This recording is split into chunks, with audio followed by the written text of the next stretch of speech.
سورہ دہر سورہ دہر کا تعارف، رکوع اور آیات کی تعداد۔ اس سورت میں 2 رکوع اور 31 آیات ہیں۔ سورہ دہر کے مضامین۔ اس سورت کے شروع میں انسان کی تخلیق کی ابتدا کے بارے میں بیان کیا گیا اور یہ بتایا گیا کہ اس کا امتحان لینے کے لیے اللہ تعالیٰ نے اسے سننے والا اور دیکھنے والا بنایا ہے۔ انسانوں کی 2 قسمیں بیان کی گئیں کہ بعض انسان شکر گزار ہیں اور بعض ناشکرے ہیں۔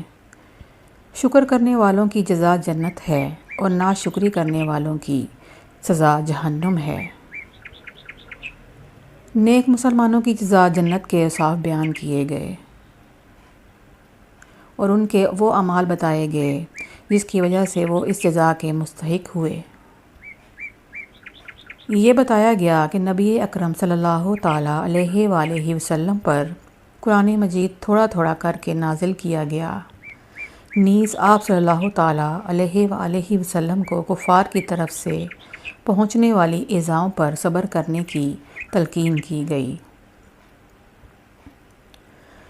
دنیا کی فانی نعمتوں سے محبت کرنے اور آخرت کی ہمیشہ باقی رہنے والی نعمتوں کو ترک کرنے کی مذمت اور کفر و عناد پر وعید بیان کی گئی۔